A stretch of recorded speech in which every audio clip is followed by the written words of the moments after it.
उस सल्तनत में एक शहजादी थी जिसे देखकर लोग बस इतना कहते, बेचारी बहुत नरमी से बात करती है। कोई उसे खतरा नहीं समझता था और अक्सर जो चीज खतरा नहीं लगती वही सबसे ज्यादा ताकतवर होती है। शहजादी ज्यादा बोलती नहीं थी, महफिलों में सुनना पसंद करती थी। लोगों ने समझ लिया कि वो कमजोर है। उन्हें क्या पता था कि वो हर लफ्ज याद रखती है। दरबार में जब बड़े फैसले होते, शहजादी को कभी सीरियस नहीं लिया जाता। तुम बाद में सीख लेना, ये लाइन उसने कई दफा सुनी और हर दफा उसने सीख लिया। सिर्फ वो नहीं जो लोग सिखा रहे थे। सल्तनत के बाहर कुछ लोग थे जो मुस्कुराते हुए देखते थे। उन्हें लगता था ये शहजादी बस एक खूबसूरत चेहरा है। उनका प्लान सिंपल था और इसीलिए कमजोर। शहजादी सवाल कम करती थी, जवाब ढूंढती ज्यादा थी। वो लोगों के रवैये नोट करती, आंखों की हरकत, आवाज का लहजा। दिमाग का काम शोर से नहीं होता, खामोशी से होता है।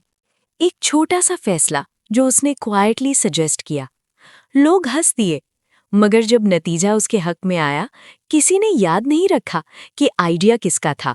शहजादी ने शिकायत नहीं की, उसने सिर्फ ये सोचा, अभी वक्त नहीं आया। समझदार लोग जल्दी नहीं चलते, सही वक्त का इंतजार करते हैं। एक दिन सल्तनत पर मुश्किल आ गई। प्लान्स फेल हो रहे थे, मशवरे कमजोर लगने लगे और पहली बार सबने शहजादी की तरफ देखा। मजबूरी में उसने कोई लंबी स्पीच नहीं दी, बस 3 सवाल पूछे और उन सवालों ने सबके दिमाग हिला दिए। कभी कभी सवाल ही जवाब होता है।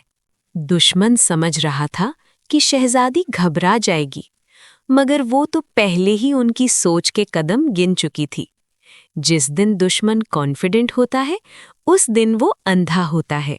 शहजादी ने कोई ऐलान नहीं किया, ना कोई शोर, बस चीजें अपनी जगह पर रखनी शुरू की, बिल्कुल चेस के खेल की तरह। दरबार में सब नॉर्मल लग रहा था, दुश्मन भी मुतमईन थे और इसी इत्मीनान में उनकी सबसे बड़ी कमजोरी छुपी हुई थी। अचानक एक फैसला बदला, फिर दूसरा। दुश्मन कंफ्यूज होने लगे और कंफ्यूजन क्लेवर लोगों का सबसे फेवरेट टूल होता है। अब वो सिर्फ शहजादी नहीं रही, वो स्ट्रैटेजी बन चुकी थी। लोग हैरान थे कि इतना सब कुछ इतनी खामोशी से कैसे हुआ। दुश्मन ने ये मान लिया था कि शे जीत चुके हैं, और जब कोई जीत को यकीन समझ लेता है, वही हार की शुरुआत होती है। शहजादी ने जो चाल चली वो सीधी थी, इतनी सीधी कि किसी ने उस पर शक ही नहीं किया, और वही चाल गेम खत्म कर गई। दरबार में सन्नाटा छा गया। सब समझ गए कि उन्होंने किसको इग्नोर किया था।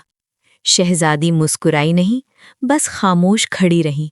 ना तलवार चली, ना खून बहा, सिर्फ दिमाग जीता, और ये जीत सबसे ज्यादा तकलीफ देती है दुश्मन को।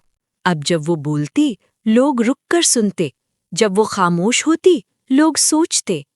असल इज्जत तब मिलती है जब लोग डर के बजाय यकीन करे। उसने कभी पावर नहीं मांगी, सिर्फ ये चाहती थी कि फैसले समझ से हों, शोर से नहीं। सल्तनत में अब दिमाग की कीमत थी। ज्यादा बोलने वाले कम, सोचने वाले ज्यादा होने लगे। शहजादी कभी कमजोर नहीं थी, वो बस वक्त से पहले स्ट्रॉन्ग नहीं बनना चाहती थी। उन्हें सिर्फ एक बात समझ आई, हमने उसे समझा ही नहीं। जो लोग खामोश होते हैं, जरूरी नहीं कि बेआवाज हों। कुछ लोग बस अपनी बारी का इंतजार करते हैं। और इसलिए याद रखना, जब तुम किसी को कम समझ लो, तो शायद तुमने अपनी सबसे बड़ी गलती कर दी होती है।